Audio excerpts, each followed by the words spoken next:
कैसे हैं आप लोग? कल हमने इलेक्ट्रिक डाइपोल से रिलेटेड बातें की थी,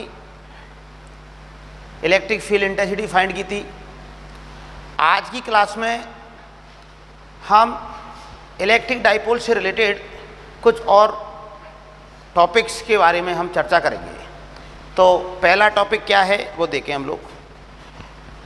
आज सबसे पहले हम इलेक्ट्रिक डाइपोल पर टॉर्क की वैल्यू फाइंड करेंगे कि अगर कोई डाइपोल यूनिफॉर्म इलेक्ट्रिक फील्ड में रखा हुआ है तो उस पर टॉर्क कितना लगेगा, इसकी कैलकुलेशन हम करेंगे। तो टॉपिक है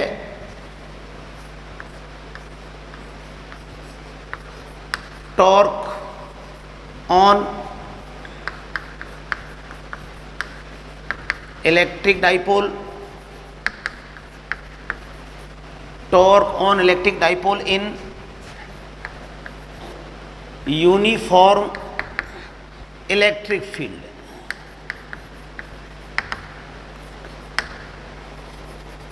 यूनिफॉर्म इलेक्ट्रिक फील्ड। तो बच्चों ये है टॉपिक का नेम। हम टॉर्क की कैलकुलेशन करने वाले हैं। अब देखो यूनिफॉर्म इलेक्ट्रिक फील्ड को हम कैसे रिप्रेजेंट करते हैं। ये हमने इससे पहले की क्लास में भी देखा था कि अगर इलेक्ट्रिक फील्ड लाइंस इस प्रकार से हों, बराबर बराबर डिस्टेंस पर हों, एक दूसरे के पैरेलल हों, तो हम ऐसे इलेक्ट्रिक फील्ड को बोलते हैं यूनिफॉर्म इलेक्ट्रिक फील्ड। इस टाइप से डिनोट करते हैं जिसकी direction as well as magnitude कैसा हो बच्चों, कांस्टेंट हो, तो उसको हम यूनिफॉर्म इलेक्ट्रिक फील्ड बोलते हैं। सपोज करें ये यूनिफॉर्म इलेक्ट्रिक फील्ड है जिसकी इंटेंसिटी है कैपिटल ई, और इसमें कोई डाइपोल ऐसे रखा हुआ है। इसमें कोई डाइपोल ऐसे रखा हुआ है बच्चों, कितने एंगल पर? थीटा एंगल पर। इधर की तरफ मान ले रहा हूँ मैं इसका प्लस क्यू चार्ज है, इस जगह पर माइनस क्यू चार्ज है, और ये यहाँ पर सेंटर है। ये डिस्टेंस जो है वो मैं मान लेते हैं, जैसे कल भी अपन ने 2a लिया था तो आज भी 2a ले लेते हैं। ये डिस्टेंस है, मतलब ए इलेक्ट्रिक डाइपोल है जो यूनिफॉर्म इलेक्ट्रिक फील्ड में रखा हुआ है। अब देखें, इतना हमें मालूम है कि जब भी कोई चार्ज इलेक्ट्रिक फील्ड में होता है तब उस पर इलेक्ट्रिक फोर्स लगता है, और इलेक्ट्रिक फोर्स का फॉर्मूला बहुत ही इम्पोर्टेंट 12th क्लास में खूब काम आएगा, F बराबर QE। और वेक्टर फॉर्म में देखें तो हम लोग ऐसे करते हैं। तो देखें बच्चों, ए प्लस का चार्ज है तो इस पर जो फोर्स लगेगा वो ई की डायरेक्शन में लगेगा, इधर की तरफ कितना लगेगा, F इक्वल टू QE। तो ए फोर्स लगेगा प्लस के चार्ज पर, और ये फोर्स लगेगा माइनस के चार्ज पर। माइनस के चार्ज पर अपोजिट डायरेक्शन में ये हो जाएगा QE। ऐसे करते हुए माइनस। अब हम बात करें कि F नेट कितना है, टोटल इस पर फोर्स कितना लग रहा है। तो बच्चों F नेट हो जाएगा यहाँ पर 0। F नेट क्योंकि दोनों फोर्स सेम मैग्नीट्यूड के हैं, अपोजिट डायरेक्शन में लग रहे हैं, तो इनका वेक्टर सम क्या हो जाएगा, 0। तो मतलब यूनिफॉर्म इलेक्ट्रिक फील्ड में अगर कोई डाइपोल रखा हो तो उस पर नेट फोर्स कितना लगेगा, इलेक्ट्रिक फोर्स 0 रहेगा। ये अब जैसा कि अपन देख रहे हैं। अब देखते हैं, हम बात करते हैं कि टॉर्क क्या होगा।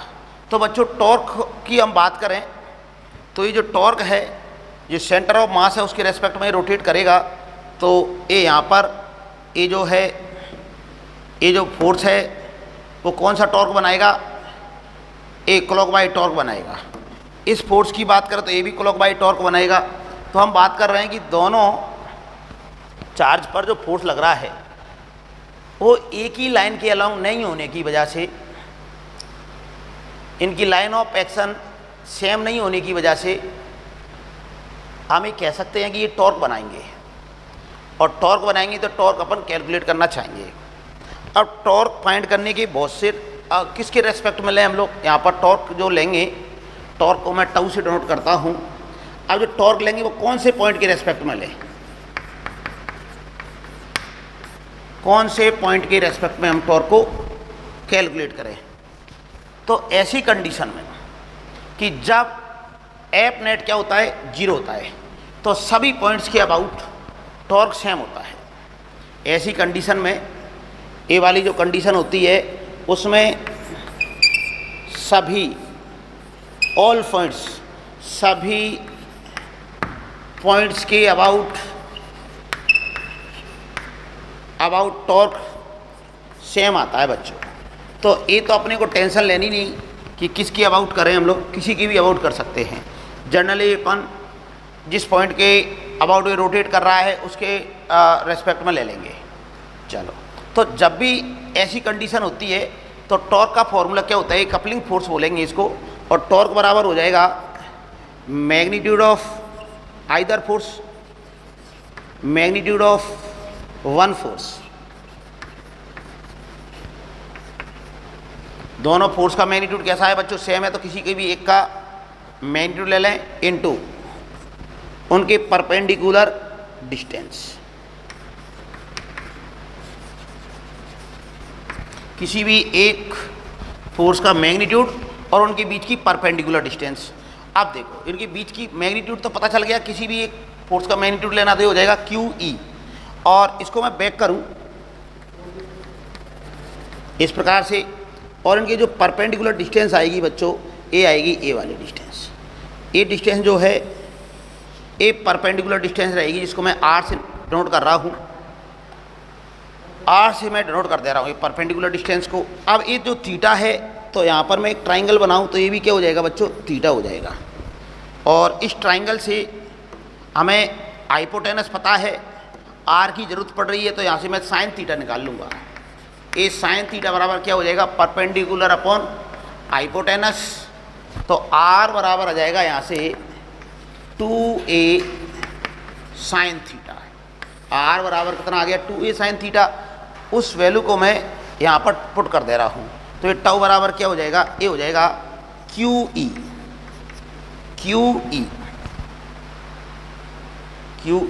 ठीक है। और परपेंडिकुलर डिस्टेंस कितनी हो जाएगी, ये रहा perpendicular distance 2a sine theta. अब मैं इसको रीअरेंज करके ऐसे भी लिख सकते हैं हम, बाकी की जो पार्ट है मैं यहाँ पर लिख दे रहा हूँ कि टाउ बराबर, अब इसको बच्चों हम ऐसे अरेंज कर रहे हैं कि Q इंटू 2a, इसको मैं एक साथ रख ले रहा हूँ, फिर हो जाएगा E साइन थीटा। अब Q इंटू 2a मतलब कि चार्ज का मैग्नीट्यूड इंटू उनके बीच की डिस्टेंस, ये प्रोडक्ट क्या कहलाता है, इलेक्ट्रिक डाइपोल मोमेंट। तो ये बन गया P का फॉर्मूला, तो ये हो जाएगा PE साइन थीटा। तो ये मैग्नीट्यूड आ गया बच्चों, PE साइन थीटा। ये अपने को फॉर्मूला लर्न करना है, इस फॉर्मूले को हमें याद रखना है, PE साइन थीटा। अब वेक्टर फॉर्म में देखें हम लोग कि वेक्टर फॉर्म में तो ये हो जाएगा P cross E, P cross E। ये P क्रॉस E कैसे डिसाइड किया गया, क्योंकि जब P की डायरेक्शन किधर की तरफ है, इधर की तरफ, PE, तो ये क्लॉकवाइज टॉर्क बनेगा। और वैसे भी हम देख रहे हैं कि इधर घुमाए तो क्लॉकवाइज टॉर्क बन रहा है, तो इसलिए अपन ने ऐसे लिखा, ये वेक्टर फॉर्म में हो गया, ये स्केलर फॉर्म में हो गया। तो बच्चों ये था डाइपोल पर टॉर्क का फॉर्मूला, जो कि यूनिफॉर्म इलेक्ट्रिक फील्ड में रखा हुआ है, जिसको कि अपन को लर्न करना है। अब आगे चर्चा करते हैं हम लोग, कुछ और छोटी छोटी सी बातें करेंगे इसी टॉपिक से रिलेटेड। सबसे पहले हम बात कर रहे हैं कि किसी जो डाइपोल है, ये थीटा के बेसिस पर कितनी क्या कंडीशन हो जाएंगी ये हम देख लेंगे। जैसे थीटा की वैल्यू 0 रख दें, मतलब P वेक्टर और E वेक्टर बिल्कुल लीनियर हो जाए, सेम डायरेक्शन में हो जाए, तो टॉर्क की वैल्यू कितनी रहेगी, 0 रहेगी। 180 हो जाए तो भी टॉर्क की वैल्यू 0 रहेगी। ऐसे परपेंडिकुलर हो जाए तो टॉर्क की वैल्यू मैक्सिमम रहेगी, ये अंडरस्टूड है। अब हम आगे जो चर्चा करने वाले हैं वो चर्चा कर रहे हैं कि वर्क डन निकालेंगे हम लोग, किसी डाइपोल को रोटेट करने में वर्क डन कितना होगा। तो नेक्स्ट हम जो कैलकुलेशन की बात करेंगे वो है बच्चों, टॉपिक लिख दे रहा हूं मैं,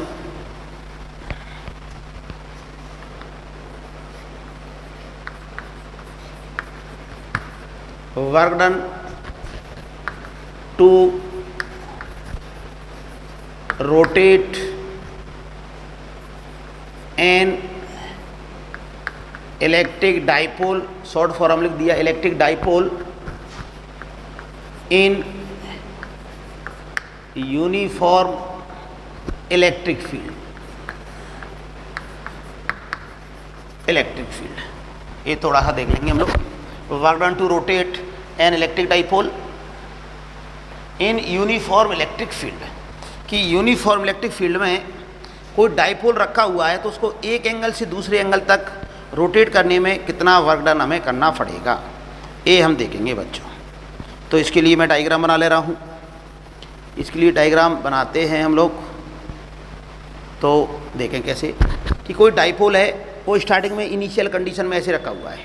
ये हमने बनाया इसका इनिशियल कंडीशन कि प्लस है और ये माइनस है, और इसको मैंने, ये अभी कितना एंगल बन रहा है, ई और पी के बीच का एंगल है θ1। अब इसको मैं रोटेट करके कहाँ तक लेकर आ जाता हूँ, यहाँ तक लेकर आ जाता हूँ। ये एंगल कितना कहाँ तक रोटेट कर दिया हमने, θ1 था पहले, अब एंगल हो गया θ2। ए प्लस क्यू है, ए माइनस क्यू है बच्चों। तो θ1 से θ2 मतलब एक कंडीशन ऐसे होगी कि इसको रोटेट हम करें तो कितना वर्क डन करना पड़ेगा, ये अपने को कैलकुलेट करना है। तो देखें हम लोग, सबसे पहले तो ये बता दूं मैं तुम्हारे को, वर्क डन का जो हमने फॉर्मूला देखा है वो क्या देखा है, F S cos theta, F S cos theta, या फिर हम बात करें W बराबर F dot D S, F dot D S. अगर फोर्स वेरिएबल है तो अपन इसको ऐसे लेते हैं, फोर्स अगर वेरिएबल है तो इसको हम ऐसे इंटीग्रेशन की टर्म्स में लेते हैं। अब ये जो फॉर्मूला है ये काम आता है जहाँ पर लीनियर मोशन हो रही है, फोर्स लग रहा हो तो क्या होगी, लीनियर मोशन, उसके लिए। बट यहाँ पर ऐसा नहीं है, यहाँ पर नेट फोर्स तो कितना है, 0 है। बट यहाँ पर रोटेशन मोशन हो रही है, तो रोटेशन मोशन में जब भी हम रोटेशन मोशन की बात करते हैं, रोटेशन मोशन में, तो ये वर्क का फॉर्मूला कन्वर्ट हो जाएगा, फोर्स की जगह टॉर्क आ जाता है बच्चों। फोर्स का जो रोल होता है और रोटेशन में कौन करता है, टॉर्क। और ये स्मॉल डिस्प्लेसमेंट है, उसकी जगह लीनियर डिस्प्लेसमेंट, उसकी जगह क्या आ जाएगा, यहाँ पर आ जाएगा बच्चों एंगुलर डिस्प्लेसमेंट। तो ये फॉर्मूला होता है। अब देखो, तो यहाँ पर क्या कर रहे हैं हम लोग, जो टॉर्क है θ1 पर टॉर्क अलग रहेगा, θ2 पर टॉर्क अलग रहेगा, क्योंकि अभी अपन ने देखा था कि टॉर्क का फॉर्मूला क्या होता है, टाउ बराबर ये होता है P E sine theta, P E sine theta. तो यहाँ पर थीटा चेंज होगा θ1 से θ2 तक, तो टॉर्क भी चेंज होगा। तो ये क्या है, वेरिएबल है। ये क्या है बच्चों, वेरिएबल है, इसलिए अपन को क्या करना पड़ गया, इंटीग्रेशन। कहाँ से कहाँ तक, ए डी थीटा के रेस्पेक्ट में कर रहे हैं तो θ1 से लेकर θ2 तक। क्लियर बच्चों। अब टॉर्क की वैल्यू क्या होती है, इस टॉर्क की वैल्यू होती है P E sine theta. Suppose करें जनरल कंडीशन में किसी टाइम पर ये कितना एंगल बना रहा है, थीटा एंगल बना रहा है। इंटरमीडिएट कोई कंडीशन पर ये कितना एंगल बना रहा है, थीटा, तो टॉर्क हो जाएगा पी ई साइन थीटा। ये वैल्यू पुट करें हम लोग तो डब्ल्यू इक्वल टू हो जाएगा बच्चों, पी ई को तो मैं ले लेता हूँ बाहर, और अंदर क्या रह जाएगा, ये हो जाएगा साइन थीटा डी थीटा। कहाँ से कहाँ तक, θ1 से θ2। अब हमें मालूम है साइन थीटा का इंटीग्रेशन क्या होता है, माइनस कॉस थीटा। तो हो जाएगा W equal to P E, bracket में लिख दिया जा रहा है माइनस कॉस थीटा, θ1 से θ2।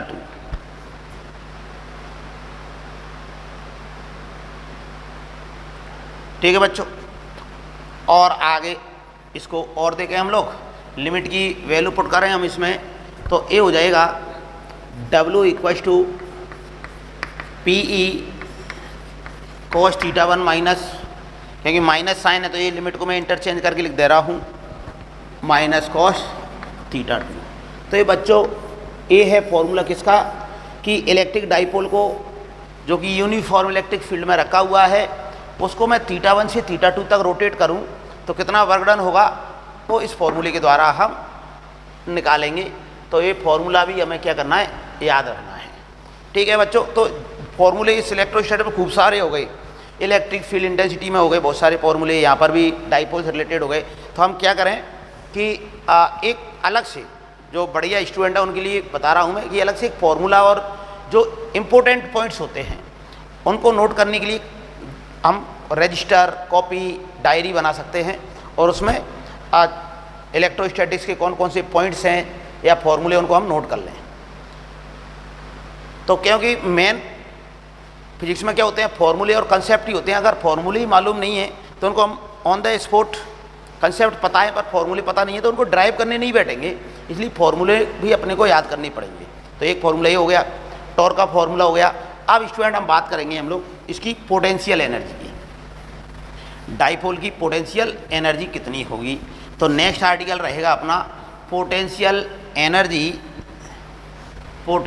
Energy of dipole in uniform electric field, जो कि किस में रखा हुआ है, यूनिफॉर्म इलेक्ट्रिक फील्ड में रखा हुआ है, उसके लिए हम बात कर रहे हैं। तो टॉपिक है potential energy of electric dipole in uniform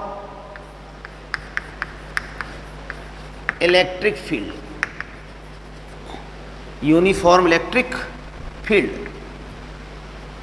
तो ये हम देखेंगे इसमें जो भी क्या रिजल्ट आता है। तो यूनिफॉर्म इलेक्ट्रिक फील्ड बना लेता हूँ मैं कि ये कोई ई इंटेंसिटी का इलेक्ट्रिक फील्ड है।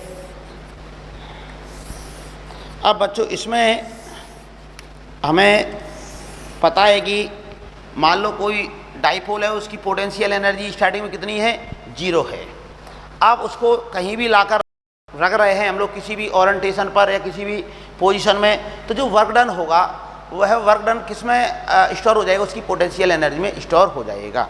तो हम क्या चर्चा कर रहे हैं कि जो वर्क डन होगा डाइपोल को किसी पोजीशन पर रखने में, वो वर्क डन किसकी इक्वल मानेंगे हम लोग, जो वर्क डन होगा वो उसकी पोटेंशियल एनर्जी में स्टोर हो जाएगा।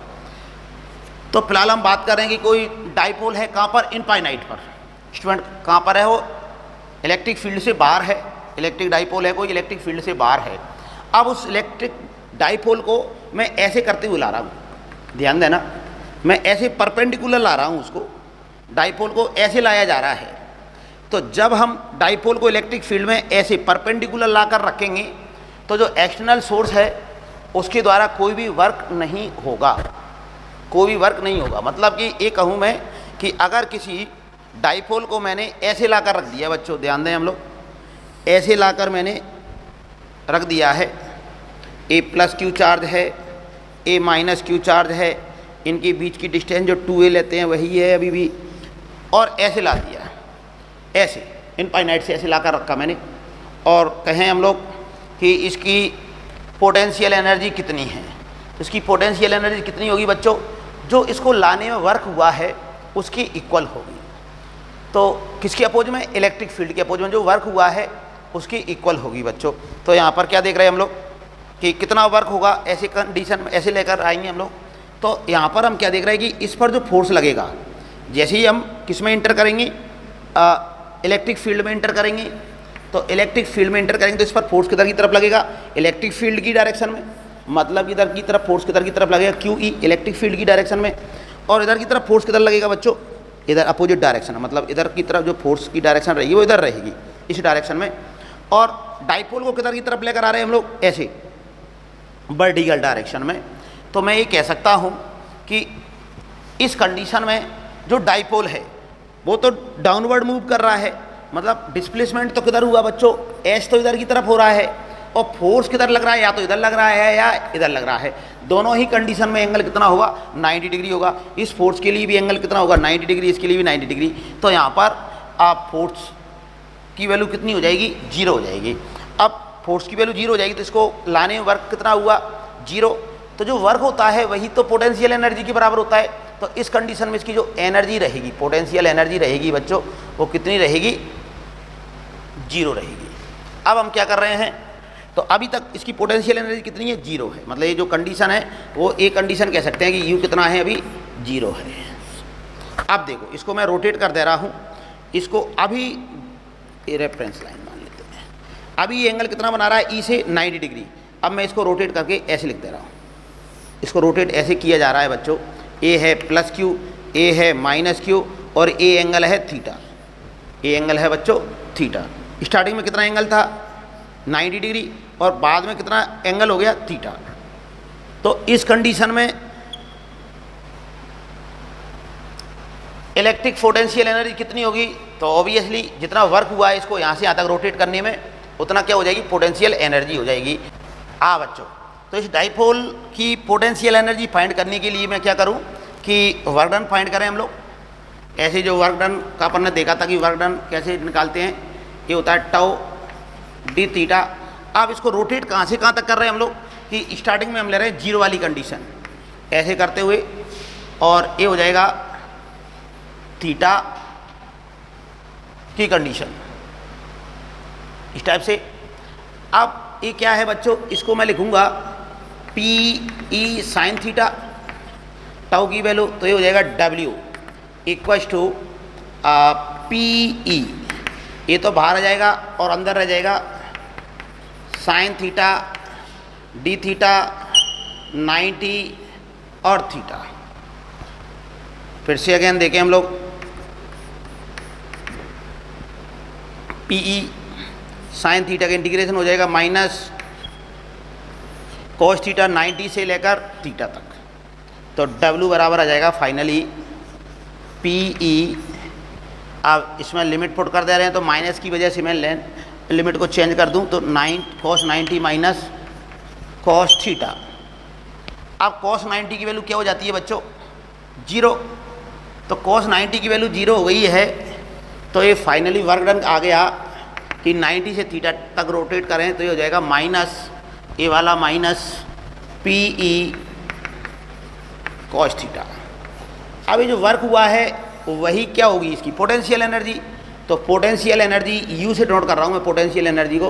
पोटेंशियल एनर्जी बराबर हो जाएगा W, तो देयरफॉर पोटेंशियल एनर्जी ये हो जाएगा माइनस का P E cos theta, minus का पी ई कॉस थीटा, ऐसे करते हुए, जहाँ पर थीटा क्या है बच्चों?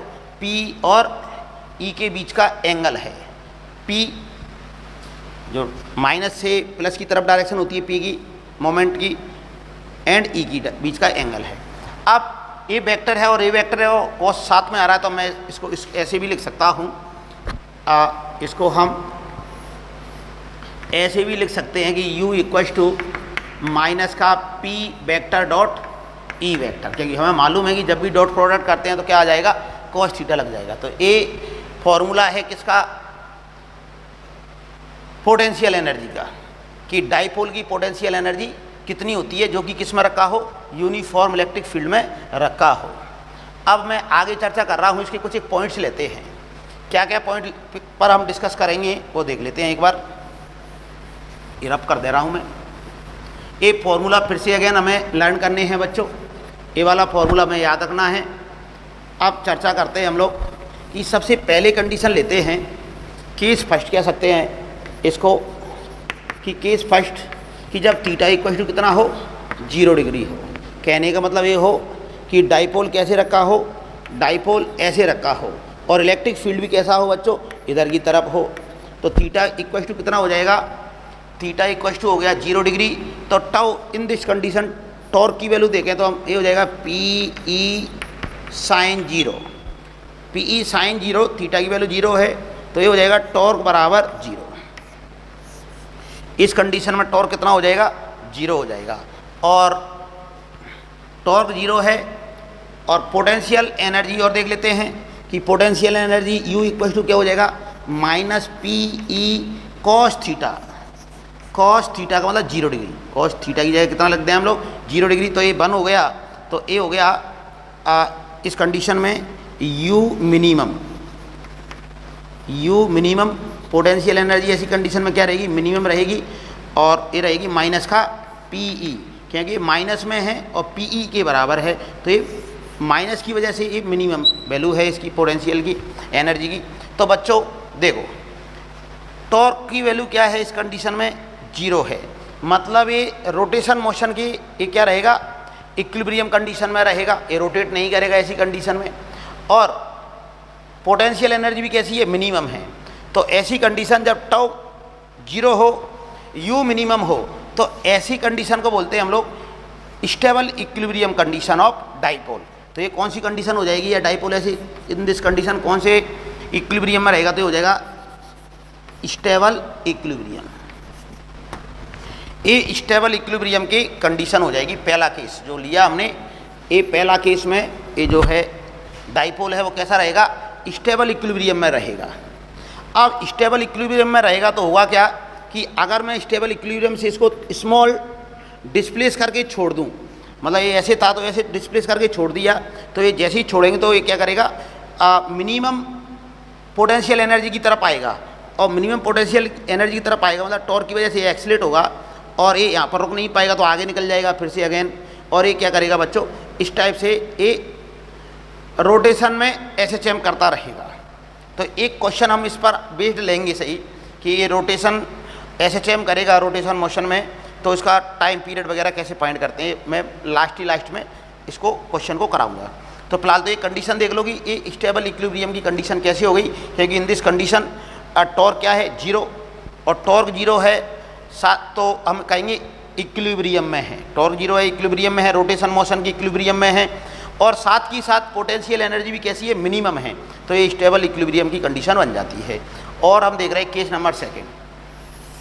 केस सेकंड की हम चर्चा करें तो केस सेकंड को ले रहा हूँ मैं कि इफ़ थीटा इक्वल टू कितना हो जाए, 180 डिग्री, तो थीटा बराबर 180 डिग्री हो जाए तो बच्चों सेम कंडीशन में टॉर्क बराबर क्या हो जाएगा, पी ई साइन 180 कितना होता है, 0 होता है, तो टॉर्क बराबर इन दिस कंडीशन ऑल्सो टॉर्क क्या हो जाएगा, 0 हो जाएगा। मतलब ए भी क्या है, इक्विलिब्रियम कंडीशन बन गई है, ए भी क्या है, इक्विलिब्रियम कंडीशन बन गई है। अब पोटेंशियल एनर्जी की ओर चर्चा कर लेता हूँ कि पोटेंशियल एनर्जी यू बराबर हो जाएगा माइनस का पी ई कॉस थीटा, मतलब 180 डिग्री की वैल्यू होती है बच्चों माइनस का 1, तो ये हो जाएगा u equals to P E, मतलब कॉस थीटा की जो वैल्यू है वो -1 है, और पी ई तो ये हो जाएगा मैक्सिमम कंडीशन, मतलब इससे ज़्यादा वैल्यू हो नहीं सकती।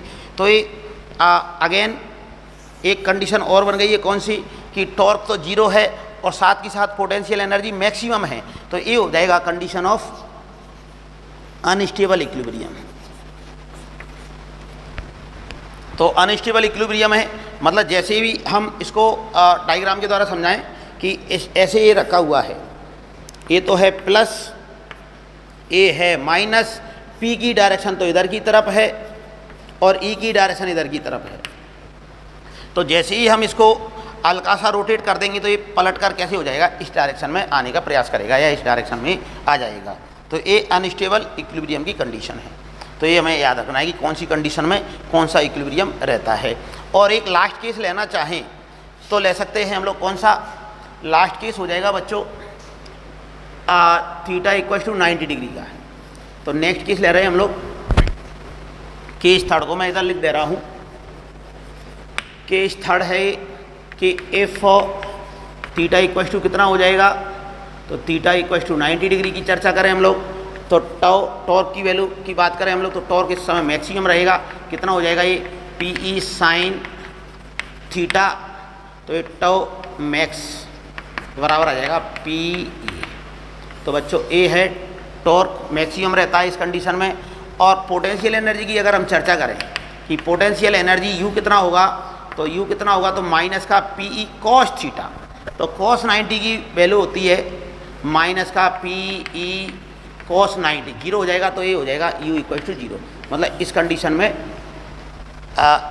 पोटेंशियल एनर्जी 0 होगी, और ऑब्वियसली होनी भी चाहिए। अपन ने जब कैलकुलेशन की या ड्राइव किया था फॉर्मूले को, तो इंटीग्रेशन जो किया था वो 90 से थीटा तक इसीलिए किया था कि 90 पर पोटेंशियल एनर्जी क्या होती है, 0 होती है।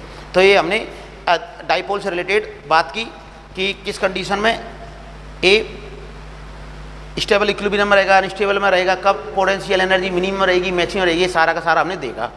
और बच्चों इससे रिलेटेड ऐसे ही छोटे मोटे क्वेश्चन बनते हैं, डायरेक्ट फॉर्मूला बेस्ड या जो अपन ने देखा है उसी से रिलेटेड कोई कंसेप्चुअल क्वेश्चन बन जाते हैं।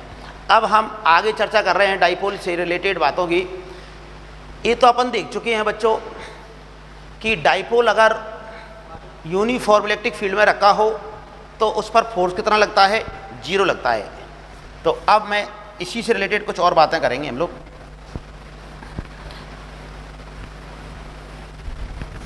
एक पॉइंट जो स्टार्टिंग का है उसको मैं लिखा नहीं रहा हूं क्योंकि इसको अपन देख चुके हैं, या एक बार चलो रिवीजन के तौर पर लिखा दे रहा हूं। Force on dipole in uniform electric field, uniform electric field में कोई डाइपोल रखा हुआ है तो उस पर फोर्स कितना लगेगा, ये हम देखेंगे। तो बच्चों अभी अभी अपन ने देखा किसी भी एंगल पर रखा हुआ है यार फोर्स, यूनिफॉर्म इलेक्ट्रिक फील्ड है तो इधर की तरफ कितना होता है क्यू ई, इधर की तरफ कितना हो जाएगा माइनस चार्ज पर क्यू ई।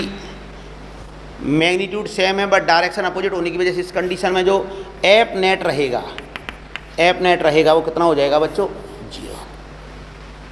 ठीक है, अब एफ नेट 0 है तो अपन मैकेनिक्स की बात करेंगे। जब एफ नेट 0 होता था तो क्या क्या हम जो भी पढ़ते हैं वो सारा का सारा पॉइंट्स वैलिड रहेंगे। कैसे कि यहाँ पर जो लीनियर मोमेंटम है, लीनियर मोमेंटम ये क्या रहेगा, P कांस्टेंट रहेगा, कंजर्व रहेगा। इस कंडीशन में एफ नेट 0 हो जाएगा, लीनियर मोमेंटम कंजर्व रहेगा। बट टॉर्क 0 हो ये जरूरी नहीं है बच्चों। अगर ये थीटा एंगल पर है और थीटा 0 नहीं है तो ये जरूरी नहीं है कि टॉर्क 0 हो। तो ऐसी कंडीशन में टॉर्क 0 नहीं होने की वजह से हम कहेंगे कि जो है ना angular momentum, angular momentum, angular momentum conserve नहीं रहेगा। मतलब जो एल है एंगुलर मोमेंटम को डिनोट कर रहा हूँ मैं, ए नॉट रिमेन्स कांस्टेंट, कांस्टेंट नहीं रहेगा। तो ये हमने देखा इस प्रकार से। और अगर ये डाइपोल स्टार्टिंग में रेस्ट में है तो ये रेस्ट में ही रहेगा क्योंकि मोशन स्टार्ट ही नहीं होगा जब फोर्स 0 है तो, या फिर मोशन में हो कांस्टेंट वेलोसिटी से मोशन में रहेगा क्योंकि कोई इसका लीनियर एक्सीलरेशन नहीं रहेगा। तो ये बातें हमें इस केसेस के अंतर्गत पता होनी चाहिए कि अगर कोई डाइपोल है यूनिफॉर्म इलेक्ट्रिक फील्ड में रखा हुआ है तो एफ नेट 0 होगा, एफ नेट 0 होगा तो उसका लीनियर मोमेंटम कंजर्व रहता है। टॉर्क जनरल कंडीशन में 0 नहीं रहेगा, तो 0 नहीं है तो एंगुलर मोमेंटम कंजर्व नहीं रहेगा। चलो बच्चों, और स्टार्टिंग में अगर डाइपोल रेस्ट में है तो रेस्ट में ही रहेगा, मतलब उसकी लीनियर मोशन नहीं होगी, या फिर लीनियर मोशन है अगर तो वो कांस्टेंट वेलोसिटी से मोशन में रहेगा क्योंकि इसका कोई लीनियर एक्सीलरेशन होगा नहीं। अब आगे नेक्स्ट चर्चा करते हैं हम लोग। नेक्स्ट पॉइंट क्या है बच्चों, ये हम थोड़ा सा ध्यान देंगे कि force on dipole in non uniform electric field. किसकी चर्चा कर रहे हैं हम लोग, in non uniform,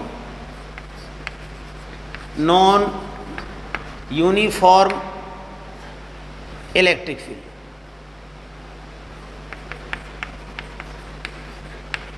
electric field non uniform electric field में रखा हो तो इसको थोड़ा सा हम ध्यानपूर्वक समझेंगे।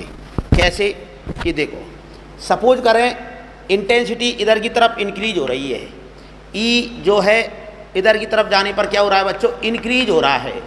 ऐसा मैं मान ले रहा हूँ समझने के लिए कि इधर की तरफ ई की जो है ना वैल्यू बढ़ती जा रही है, और इसमें कोई डाइपोल रखा हुआ है। ऐसे करते हुए ए इस प्रकार से कोई डाइपोल रख दिया है मैंने, ए है माइनस क्यू, ए है बच्चों प्लस का Q.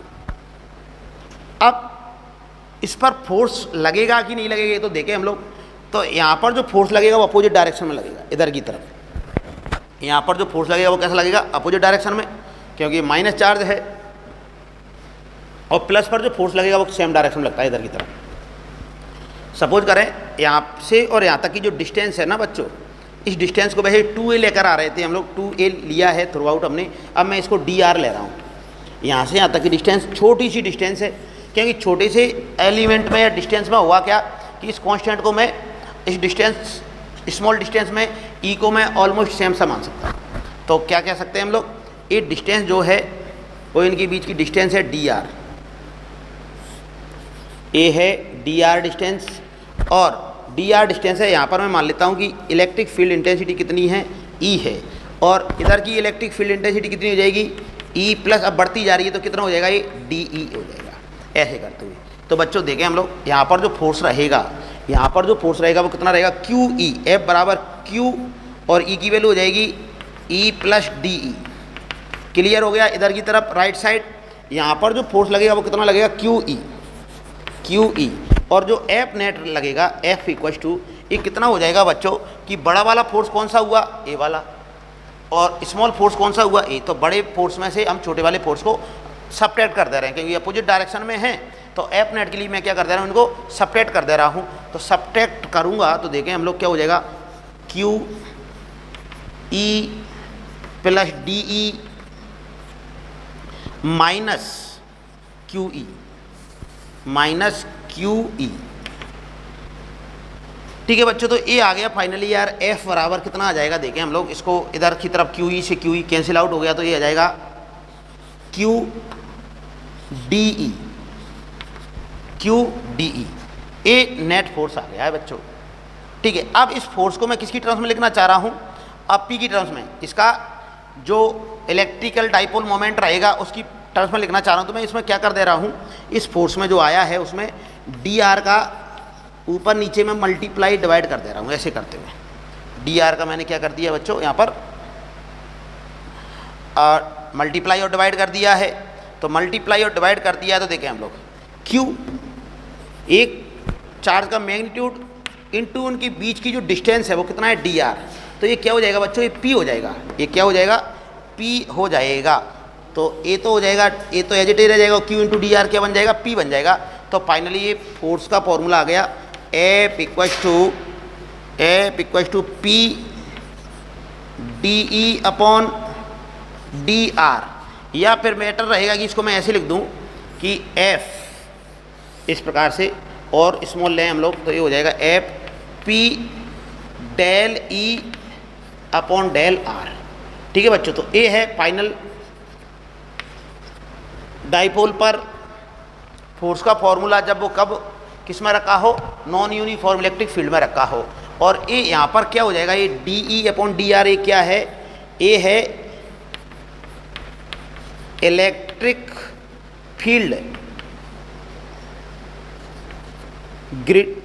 Field gradient in direction of P, in direction of P, कि डाइपोल मोमेंट की डायरेक्शन में ये क्या है, ग्रेडियंट है। तो ये हमें मालूम होना चाहिए, जैसे कभी इस टाइप से जरूरत पड़ी तो हमें एक बात माइंड में होना चाहिए कि जब भी नॉन यूनिफॉर्म में रखा हो और फील्ड का कोई फंक्शन दे रखा हो आर की टर्म्स में, तो उन दिस कंडीशन अपन फोर्स कैसे निकालेंगे, इस फॉर्मूले से हम फाइंड कर सकते हैं। स्टूडेंट, अब हम डाइपोल से रिलेटेड एक लास्ट टॉपिक कह सकते हैं इस समय, जितना आपने पढ़ा है उसमें डाइपोल इंटरेक्शन। तो नेक्स्ट आर्टिकल है dipole interaction. Dipole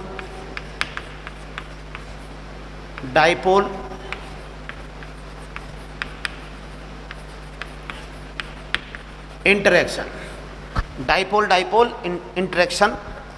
a dipole interaction क्या होता है स्टूडेंट, ये समझेंगे हम लोग कि डाइपोल इंटरेक्शन क्या होता है। कि जब कोई एक डाइपोल, मान लो सपोज करें कोई एक डाइपोल है, P1 नाम दे रहा हूँ मैं इसको, एक किसी अदर डाइपोल के फील्ड में रखा हो, तो हम इसको बोलते हैं dipole interaction.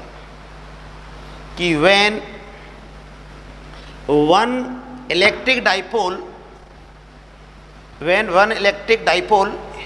is placed in the electric field of other dipole, and vice versa. ठीक है बच्चों, तो उसको बोलेंगे हम डाइपोल डाइपोल इंटरेक्शन। मतलब यहाँ पर हम दो डाइपोल लेने वाले हैं और दो डाइपोल लेकर हम ये देखेंगे कि उन पर टॉर्क कितना लग रहा है, एक के कारण दूसरे पर टॉर्क कितना लग रहा है, फोर्स कितना लग रहा है, पोटेंशियल एनर्जी कितनी है, ये सारी बातों का हम डिस्कशन करेंगे। तो डाइपोल डाइपोल इंटरेक्शन में बच्चों यहाँ पर जो डाइपोल डाइपोल दो डाइपोल जो ले रहे हैं वो कैसे ओरिएंटेड हैं, इस टाइप से रखे हुए हैं, ऐसे रखे हुए हैं लीनियरली, या किस किस ओरिएंटेशन में हम रख सकते हैं। तो इसको हम तीन केसेस में बात करेंगे हम लोग। सबसे पहला केस ले रहे हैं, केस नंबर 1 है, ऐसे तीन केस लेंगे हम लोग। और सबसे पहला जो ओरिएंटेशन रहेगा इनका वो कैसे रहेगा वो देखें हम लोग कि एक डाइपोल ऐसे है बच्चों, ए हो गया इसका माइनस चार्ज, इधर की तरफ ले लेता हूँ मैं, ए है माइनस चार्ज और ये है इसका प्लस का चार्ज, और इसका डाइपोल मोमेंट हो जाएगा P1। और इसकी एक्सिस के अलोंग, इसी के एक्सिस के अलोंग एक और डाइपोल रखा हुआ है, इसको मैं दे रहा हूँ P2 है, इसका मोमेंट कितना है बच्चों, P2 है। ठीक है, तो P1 और P2 यहाँ पर क्या हो गए, सेम डायरेक्शन में हो गए हैं। देखें हम लोग, तो यहाँ पर थीटा इक्वल टू कितना है, यहाँ पर बच्चों थीटा इक्वल टू है यहाँ पर 0 डिग्री, थीटा इक्वल टू कितना है 0 डिग्री।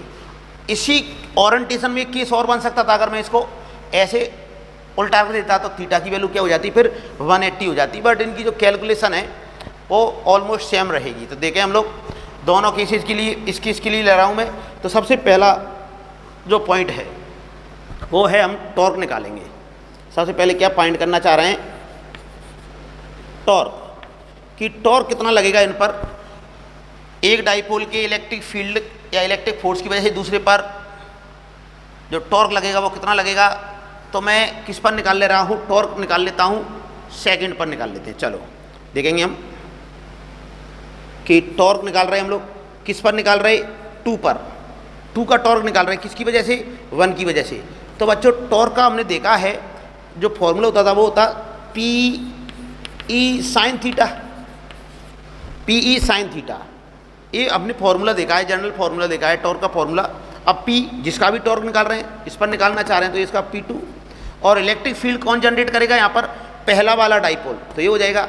अब साइन थीटा मतलब कि इसका जो E है वो E इसकी वजह से जो रहेगा वो बच्चों इधर की तरफ ही रहेगा, E की डायरेक्शन सेम, जो एक्सियल पॉइंट होता है, एक्सियल पॉइंट पर P की डायरेक्शन नहीं होती है, E की डायरेक्शन, तो जो E1 है वो इधर की तरफ रहेगा, P2 है वो भी इधर की तरफ है। तो ये थीटा की वैल्यू क्या हो जाएगी इन दिस कंडीशन 0, और थीटा की वैल्यू 0 होने की वजह से ये टॉर्क कितना हो जाएगा, ये टॉर्क हो जाएगा बच्चों यहाँ पर 0। ठीक है बच्चों, टॉर्क आ गया। और सिमिलरली अगर मैं दूसरे का निकालता तो भी क्या होता, टॉर्क 1 का निकालता 2 की वजह से तो भी कितना आता बच्चों, ये 0 आता। तो हमने एक पॉइंट तो ये डिस्कस किया कि टॉर्क कितना रहेगा, तो टॉर्क कितना होगा, तो ये हमने देखा टॉर्क होगा इस समय 0।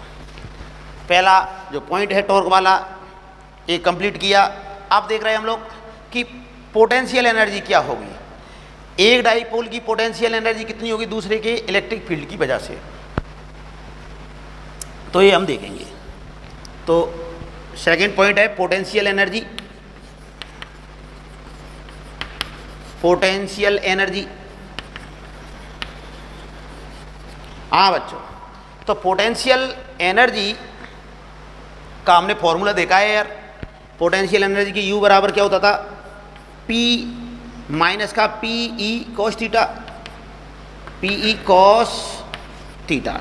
अब ये किसकी पोटेंशियल एनर्जी ले लेते हैं, सपोज करें 2 की ले लेते हैं, तो ये 2 की पोटेंशियल एनर्जी ले रहा हूँ मैं, ये 2 की पोटेंशियल एनर्जी है 1 की वजह से, तो ये कितना हो जाएगा देख रहे हैं हम लोग, पोटेंशियल एनर्जी कितना हो जाएगा तो देख रहे, तो P इसको मैं लिख लूँगा 2 और इसको लिख लूँगा 1, तो ये हो जाएगा माइनस का P,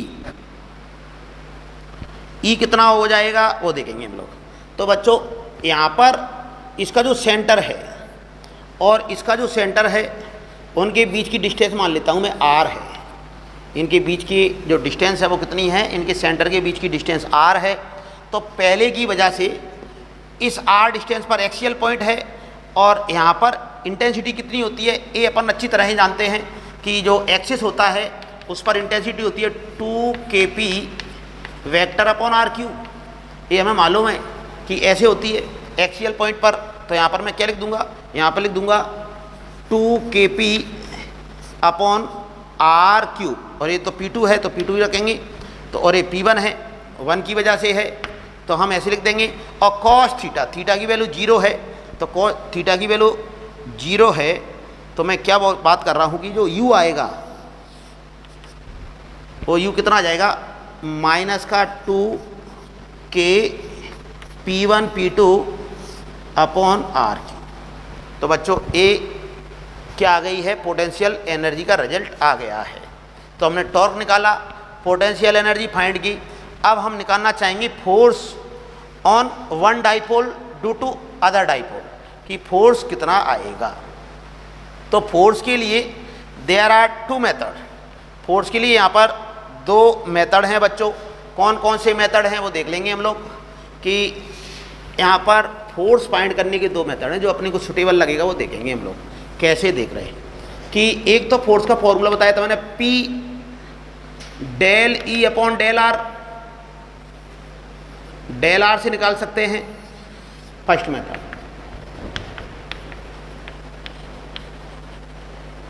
फर्स्ट मेथड।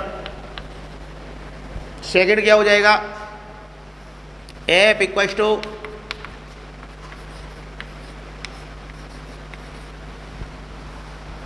जब डायरेक्शन फोर्स की कैसी हो, सेंटर की तरफ हो, रेडियल के अलोंग हो, तो हम इसको काम में ले सकते हैं।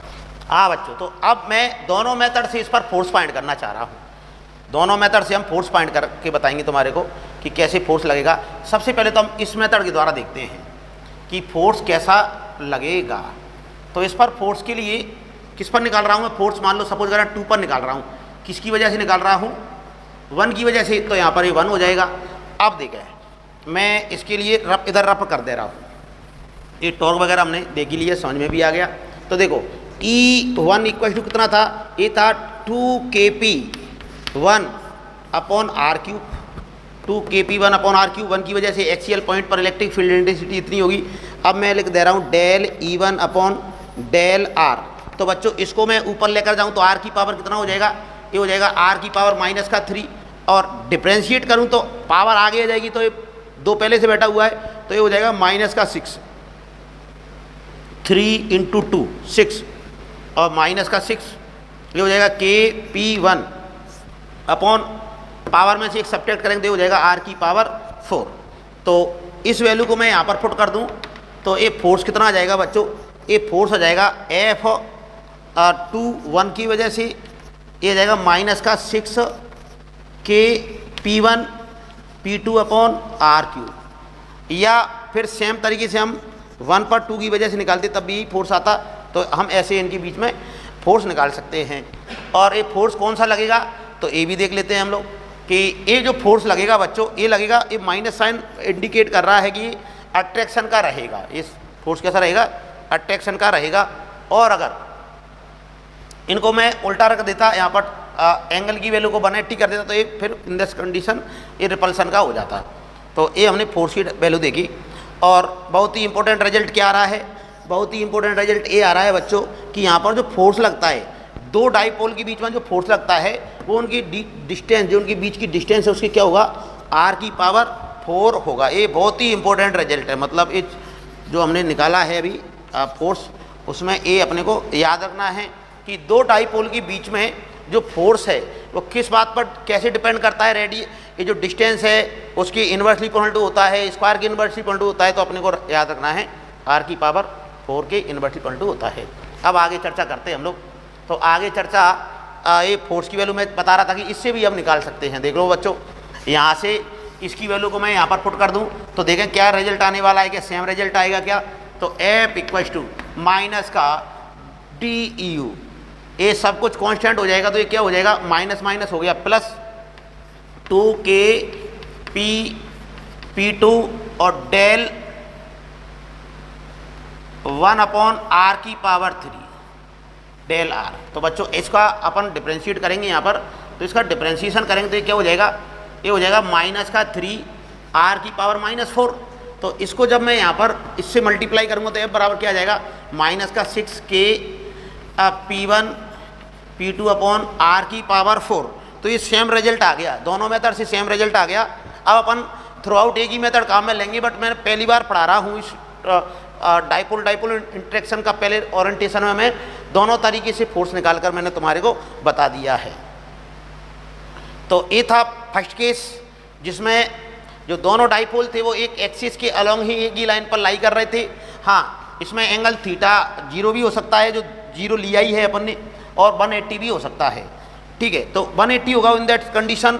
ये जो फोर्स है वो अट्रैक्शन की बजाय रिपल्सन का जाएगा, और बाकी तो सब कुछ सेम रहेगा।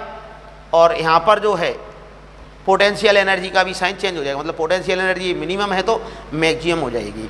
चलो तो बच्चों एक केस हमने देखा, अब सेकंड ओरिएंटेशन की बात करेंगे हम लोग। सेकंड ओरिएंटेशन में देखें हम लोग क्या क्या केस बनता है कि दो डाइपोल एक दूसरे के पैरेलल अब एक लाइन पर नहीं रखे हुए हैं, ऐसे रखे हुए हैं। सेकंड केस है, केस सेकंड कि एक डाइपोल ऐसे है, ए माइनस चार्ज ए प्लस चार्ज, और इसकी जो डायरेक्शन रहेगी P1 की, P1 वेक्टर की डायरेक्शन इधर की तरफ रहेगी, और इसके सेंटर से परपेंडिकुलर डिस्टेंस r पर एक डाइपोल को और रख दिया जा रहा है इस टाइप से। ये यहाँ पर प्लस है और ए है P2, ये क्या है P2 वेक्टर की डायरेक्शन। अब बच्चों यहाँ पर P1 और P2 में एंगल कितना डिग्री का बन रहा है, 0 डिग्री का। हम चाहते तो इसको उल्टा भी बना सकते थे किसी भी एक को। तो फिर से अगेन यहाँ पर 0 डिग्री का केस अपन ने लिया है, पर अपन चाहते तो 180 का भी केस हम ले सकते हैं।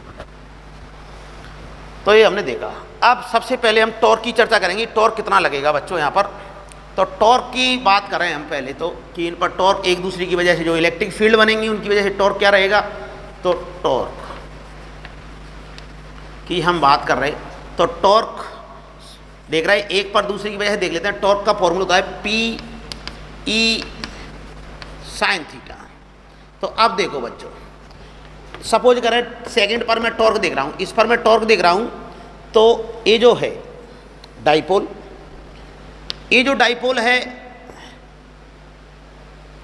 तो ये जो पॉइंट है इसका सेंटर है, तो इसकी इक्वेटर पर हो गया, और इक्वेटर पर हो गया तो ई की जो डायरेक्शन होती है इसकी वजह से जो E1 रहेगा उसकी डायरेक्शन इधर की तरफ होगी बच्चों। E1 वेक्टर की डायरेक्शन किधर की तरफ होगी, इधर की तरफ। P2 किधर है, इधर की तरफ। मतलब थीटा कितना है यहाँ पर 180। थीटा कितना है बच्चों 180 डिग्री। समझ में आया कैसे कि अपन ने जब कल की क्लास में इलेक्ट्रिक फील्ड इंटेंसिटी फाइंड की थी तो मैंने दो केस बहुत बार बार रिपीट करके बताए थे कि एक तो एक्सियल पॉइंट पर इंटेंसिटी होती है 2kp vector upon r cube, जिसकी डायरेक्शन p के अलोंग ही रहती है, और एक इक्वेटर वाले इक्वेटोरियल पॉइंट पर देखी थी हमने, वो होती है माइनस का kp vector upon r cube. मतलब माइनस साइन शो कर रहा है कि अगर P1 इधर की तरफ है तो E1 इधर की तरफ होगा, कहाँ पर, इक्वेटर पर। तो ये एंगल हो गया 180, और एंगल 180 डिग्री होने की वजह से ये 2 मान ले रहा हूँ मैं, 2 है, तो ये कितना हो जाएगा 0 हो जाएगा। टॉर्क सेकंड पर कितना हो जाएगा 0, और ऐसे ही इस पर निकालना चाहते तो इस पर भी क्या हो जाता, टॉर्क 0 हो जाता। बच्चों तो ये टॉर्क की वैल्यू हमने फाइंड की। अब हम फाइंड करना चाह रहे हैं पोटेंशियल एनर्जी। तो सेकंड पॉइंट में हम पोटेंशियल एनर्जी लेंगे हम लोग। पोटेंशियल एनर्जी, एक डाइपोल की पोटेंशियल एनर्जी लेते हैं कि कितना पोटेंशियल एनर्जी रहेगी, तो किसी भी एक की ले लेते हैं हम लोग। U बराबर है पोटेंशियल एनर्जी का फॉर्मूला हमने देखा है PE cos थीटा। तो किसकी ले लेते हैं, सेकंड की, फर्स्ट की, किसी की भी ले लो, जिसकी भी ले रहे हो। मान लो सेकंड की ले रहे हैं तो ये क्या हो जाएगा P2, और ये क्या हो जाएगा P1 cos थीटा। तो अभी अपन ने देखा था कि थीटा की वैल्यू कितनी है 180। थीटा की वैल्यू कितनी है बच्चों 180 की वैल्यू होती है -1। तो ये हो जाएगा U बराबर P2, और E कितना हो जाएगा बच्चों यहाँ पर इक्वेटोरियल पॉइंट पर, ये होता है KP अपॉन R क्यूब। 1 की वजह से है इसलिए मैंने ऐसा लिखा, और ये जो माइनस है और यहाँ पर आएगा प्लस का माइनस का 1 cos 180 की वैल्यू, तो ये हो जाएगा finally U equals two plus का KP1 P2 upon R cube. तो बच्चों ये है पोटेंशियल एनर्जी का रिजल्ट कि इन दैट कंडीशन डाइपोल की पोटेंशियल एनर्जी कितनी होगी, ये भी अपन ने देखा। अब आफ्टर दैट टॉर्क देख लिया, पोटेंशियल एनर्जी। अब देखते हैं फोर्स कि इस डाइपोल की वजह से इस पर कितना फोर्स लग रहा है या इसकी वजह से इस पर कितना फोर्स लग रहा है। तो फोर्स की हम अब कैलकुलेशन करने वाले हैं। तो फोर्स के लिए मैंने 2-3 मेथड बता रखे हैं, तो कोई सा भी एक मेथड हम काम में ले लेंगे। तो मेरे हिसाब से तो फोर्स वाला जो मेथड है कि F बराबर P del E upon del क्या ले लेंगे हम लोग R, इससे भी देख सकते हैं और P वाले फॉर्मूले से देख सकते हैं, या फिर ये ले लेते हैं हम लोग F बराबर माइनस का du अपॉन dr। तो देखें हम लोग इसका डिफरेंशिएट करेंगे तो क्या हो जाएगा माइनस, और देख रहे हैं हम लोग ये तो कांस्टेंट है के P1 P2 और d अपॉन dr ये किसका ले लेंगे 1 अपॉन r क्यूब का। तो ये r क्यूब को ऊपर लेकर जाएंगे तो r की पावर माइनस का 3, तो ये हो जाएगा बच्चों -3 को मैं आगे लेकर आऊँ तो ये प्लस हो जाएगा। तो F बराबर आ गया 3 के P1 P2 अपॉन r की पावर 4, r की पावर 4 आ गया बच्चों। और इसकी नेचर देखेंगे रिपल्सिव फोर्स है कि अट्रैक्टिव फोर्स है, तो ऑब्वियसली ये पता चल रहा है कैसे, ये प्लस है तो ये प्लस है तो ये इसको रिपेल करेगा, ये इसको रिपेल करेगा, तो ये रिपल्सिव फोर्स है। मैं इसको उल्टा ले लेता तो थीटा की वैल्यू कितना हो जाता 0 डिग्री, और थीटा की वैल्यू 0 डिग्री होने की वजह से टॉर्क तो फिर भी 0 रहता, बट ये पोटेंशियल एनर्जी मिनिमम हो जाती और जो फोर्स है वो अट्रैक्शन नेचर का हो जाता। तो एक ओरिएंटेशन के केसेज में अपन ने अगेन फिर से और देखा कि इस केसेज में डाइपोल इंटरेक्शन के बीच में क्या टॉर्क रहेगा, क्या पोटेंशियल एनर्जी रहेगी और फोर्स कितना रहेगा। और यहाँ पर भी फिर से अगेन रिजल्ट क्या आ रहा है कि F is directly proportional to 1 upon r की पावर 4। अब एक थर्ड ओरिएंटेशन और ले रहे हैं इसका कि किस प्रकार से रखे हों, ये हम देख रहे हैं। एक केस नंबर हम तीसरा ले रहे हैं, केस नंबर 3।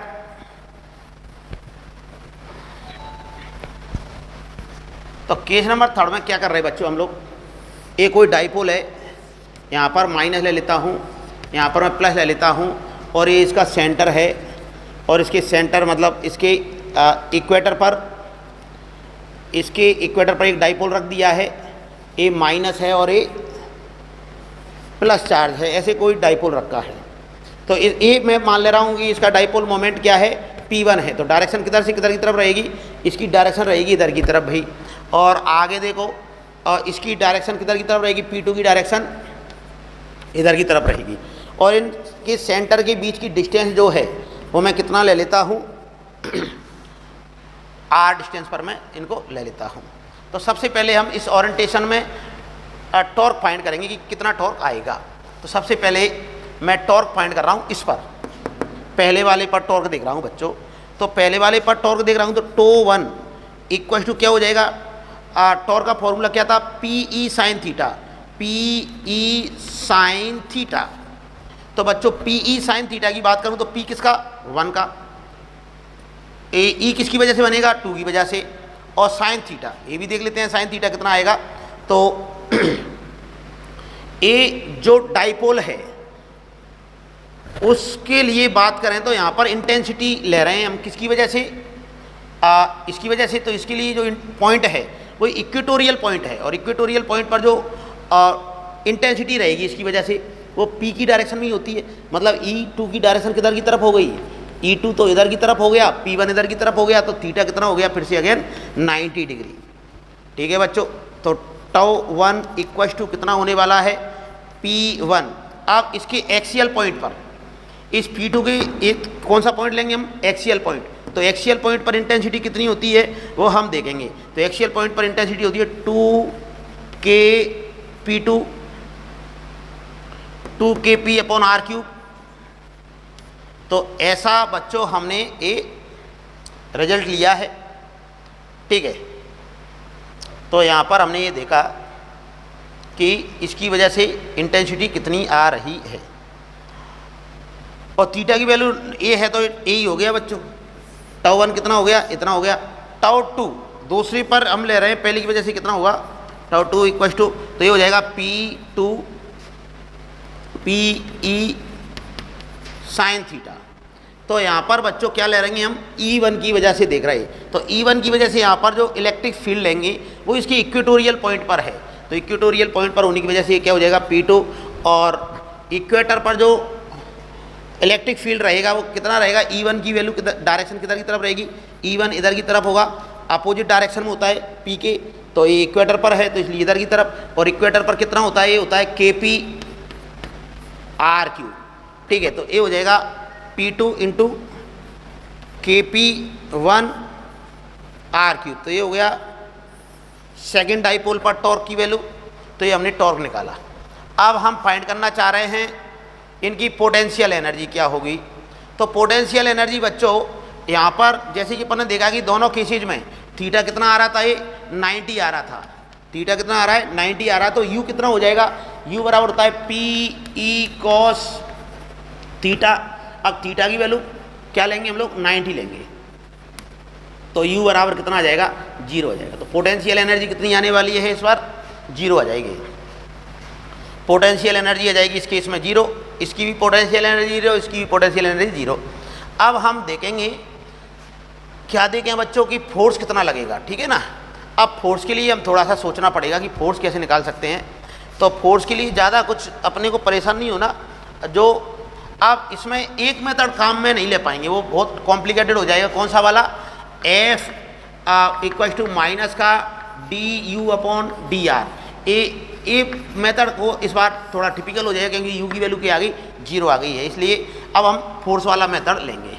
तो फोर्स वाला मेथड लें तो क्या देखें हम लोग, इस चार्ज की वजह से यहाँ पर इंटेंसिटी ले लेता हूँ मैं, कितनी हो जाएगी इंटेंसिटी की बात करें तो ये हो जाएगा E इक्वल टू या E1 इक्वल टू कितना हो जाएगा बच्चों, E1 इक्वल टू हो जाता है KP/R3, KP/R3।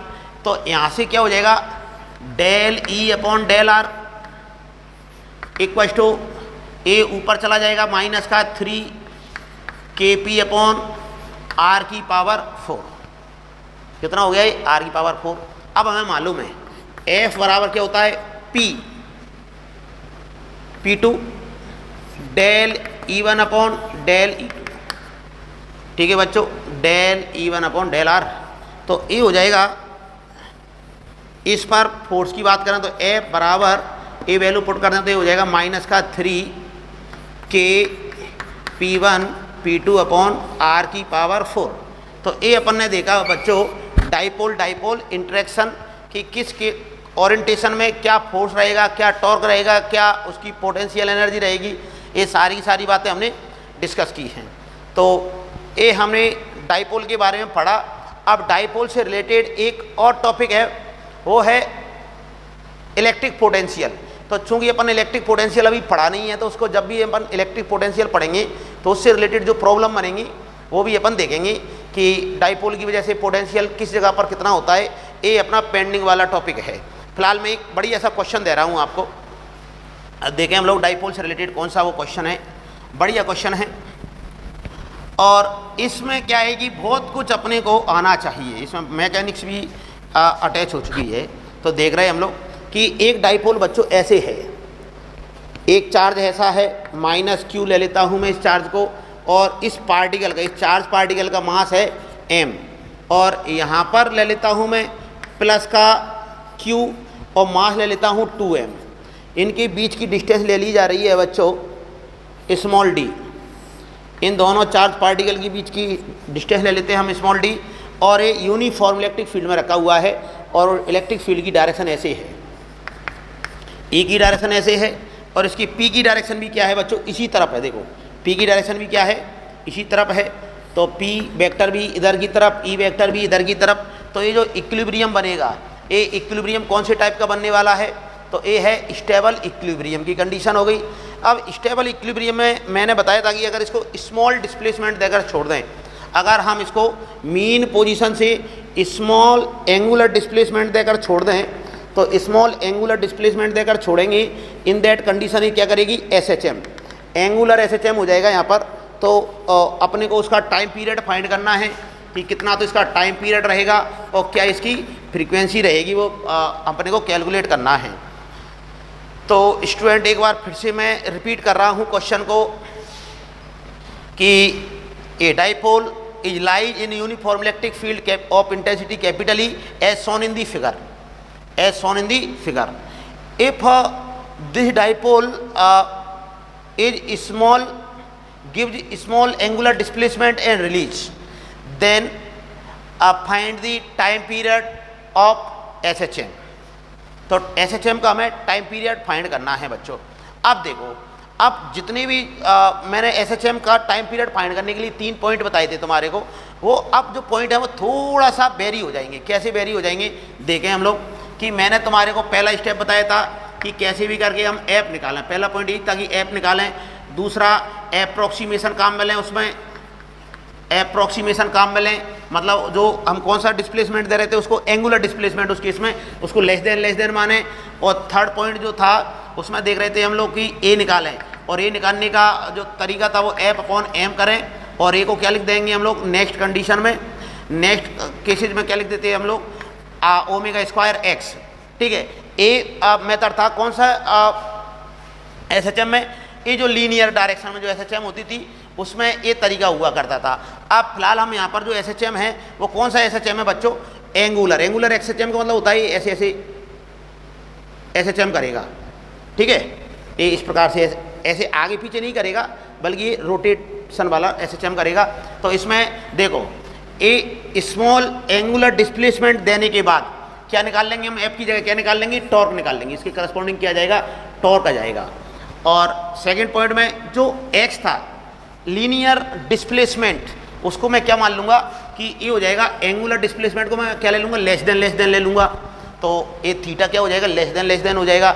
और थर्ड जो है ये क्या है बच्चों, लीनियर एक्सेलरेशन। यहाँ पर क्या ले लेंगे हम, एंगुलर एक्सेलरेशन। एंगुलर एक्सेलरेशन हो जाएगा टाउ अपॉन एम की जगह जाता है बच्चों मोमेंट ऑफ इनर्शिया। क्या जाएगा, मोमेंट ऑफ इनर्शिया। और ऐसे अपन एल्फा निकाल लेंगे, और जो एल्फा आएगा उसको मैं क्या लिख दूंगा, ओमेगा स्क्वायर थीटा। ठीक है ना, ए एक्स की जगह कौन सा डिस्प्लेसमेंट आ जाएगा, angular displacement, omega square upon theta लिख देंगे। तो इन स्टेप्स को फॉलो करते हुए अपन यहाँ पर क्या निकालने वाले हैं, इसका SHM का टाइम पीरियड फाइंड कर रहे हैं। तो मैं स्टार्ट कर रहा हूँ सबसे पहले तो कि इसको एंगुलर एक्सेलरेशन दे दिया है, एंगुलर डिस्प्लेस कर दिया कितना, थीटा। तो टाउ बराबर क्या हो जाएगा, यहाँ पर टाउ बराबर हो जाएगा PE साइन थीटा। टाउ बराबर PE साइन थीटा। अब चूंकि थीटा जब स्मॉल होता है थीटा क्या है बच्चों, स्मॉल। तो जब when theta is very small, theta बहुत छोटा है, तो मैं क्या लिख दूंगा इसको, साइन थीटा अप्रोक्सीमेट थीटा हो जाएगा। तो ये टाउ तो आ गया भाई, पहली दूसरी स्टेप का काम तो हमने कंप्लीट कर दी। टाउ बराबर आ गया है PE थीटा। ठीक है बच्चों, अब देखें हम लोग कि मोमेंट ऑफ इनर्शिया की इसमें ज़रूरत पड़ेगी बच्चों। अब मोमेंट ऑफ इनर्शिया लेंगे तो कैसे लेंगे कि किसके रेस्पेक्ट में SHM करेगा, तो ये करेगा सेंटर ऑफ मास। किसके रेस्पेक्ट में SHM करने वाला है, सेंटर ऑफ मास के रेस्पेक्ट में SHM करेगा। तो सेंटर ऑफ मास की हम पोजीशन फाइंड करना चाह रहे हैं। तो सेंटर ऑफ मास की पोजीशन फाइंड करने के लिए क्या करें बच्चों, कि इसके लिए मैं ले रहा हूँ, तो ये जो डिस्टेंस होती है, मान लो ये सपोज करें ये R1 डिस्टेंस है यहाँ से यहाँ तक, और ये R2 डिस्टेंस है। तो यहाँ पर R1 कितना हो जाएगा बच्चों, ये हम 11th में पढ़ते हैं जब सेंटर ऑफ मास की पोजीशन निकालते हैं, सिंपल क्वेश्चन होते हैं। तो ये R1 इक्वल टू क्या हो जाएगा, R1 इक्वल टू हो जाएगा, इसका लेंगे हम लोग M2 हो जाएगा 2m upon M1 plus M2, या तो मैं जनरल फॉर्म में लिख दूँ M2 upon M1 plus M2 into R। ये होता है क्योंकि जो R होता है वो इन्वर्स इक्वल होता है M के, तो अपन ने ऐसा लिखा। अब इससे क्या रिजल्ट आ जाएगा, यहाँ पर तो लिख दूंगा मैं कितना 2m। ठीक है ना बच्चों, ये 2m और 2m और m ये हो जाएगा ऐड होते हुए 3m, कटा कर ये कितना आने वाला है, ये हो जाएगा 2d अपॉन 3। तो ए जो डिस्टेंस है वो कितनी आ जाएगी यहाँ पर 2d अपॉन 3, और सिमिलरली यहाँ पर कितनी आ जाएगी, ये आ जाएगी d अपॉन 3। ठीक है बच्चों, तो इस सेंटर ऑफ मास जहाँ पर भी ये सेंटर ऑफ मास मान लीजिए, इसके अबाउट ये क्या करेगा, SHM करेगा। तो यहाँ से ये डिस्टेंस है 2d/3 और ये है d/3। तो मैं मोमेंट ऑफ इनर्शिया अलग से निकाल कर देख लेता हूँ। तो मोमेंट ऑफ इनर्शिया कितनी आने वाली है, I बराबर, देखें बच्चों, I बराबर कितना हो जाएगा, ये होता है मोमेंट ऑफ इनर्शिया का फॉर्मूला। मोमेंट ऑफ इनर्शिया के बारे में बात करें हम लोग तो 2 पॉइंट चार्ज का सिस्टम है, तो ये हो जाएगा पॉइंट मास का I बराबर m1 r1 का स्क्वायर प्लस m2 r2 का स्क्वायर। तो ऐसे करते हुए मोमेंट ऑफ इनर्शिया फाइंड करेंगे। तो ये कितना हो जाएगा, m1 तो है m r स्क्वायर, मतलब कि ये हो गया 2d/3 का स्क्वायर प्लस ये हो जाएगा 2m और d/3 का स्क्वायर। अब मैं क्या कर रहा हूँ, इसमें से कॉमन आ रहा है, कुछ कॉमन क्या आ रहा है, m आ रहा है, d का स्क्वायर आ रहा है, ये 9 भी आ रहा है, देखो 9 आ रहा है। तो यहाँ पर क्या बच जाएगा, यहाँ पर बच जाएगा 4, यहाँ पर बच जाएगा 2। तो ये 6 और 9 फाइनली I बराबर आ जाएगा। I बराबर आ गया बच्चों, I इक्वल टू हो जाएगा 2/3 md स्क्वायर। तो ये मोमेंट ऑफ इनर्शिया है। तो अपन ने क्या किया, ये टॉर्क निकाल लिया और एल्फा निकालेंगे हम लोग। एल्फा बराबर बच्चों क्या हो जाएगा, ये देखेंगे हम लोग। नेक्स्ट हम बात कर रहे हैं एल्फा इक्वल टू होता है F बराबर ma। तो F बराबर ma, तो A इक्वल टू क्या हो जाएगा यहाँ से, तो ऐसे टाउ अपॉन क्या हो जाएगा, I हो जाएगा। यहाँ पर एल्फा बराबर क्या हो जाएगा, टाउ बराबर I एल्फा होता है। तो एल्फा बराबर हो जाएगा 2/I। अब टाउ जो है वो मैं यहाँ से रख सकता हूँ इसकी वैल्यू को। तो ये हो जाएगा P(E)θ upon moment of inertia कितना हो गया बच्चों, ये रहा यार, यहाँ से पुट कर दीजिए कि 2/3 md स्क्वायर। और इस एल्फा को लिखते हैं हम लोग ओमेगा स्क्वायर थीटा। तो ये कट गया है यहाँ से, तो ओमेगा आ जाएगा student finally square root of 3pe upon 2md square, 2md square. और इसको मैं क्या लिख सकता हूँ बच्चों, 2π/m, 2π/t।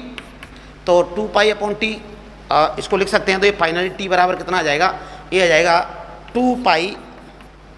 2π square root of, इसको मैं उधर भेज दूँ तो ये हो जाएगा 2md स्क्वायर अपॉन 3pe। तो बच्चों ये है इसका फाइनल आंसर। और आज के लिए इतना ही सफिशिएंट। आज हमने डाइपोल के बारे में बात की। अब कल से हम फ्लक्स, गॉस लॉ और बहुत ही इंटरेस्टिंग पार्ट स्टार्ट करने वाले हैं। आज के लिए इतना ही सफिशिएंट। Thank you.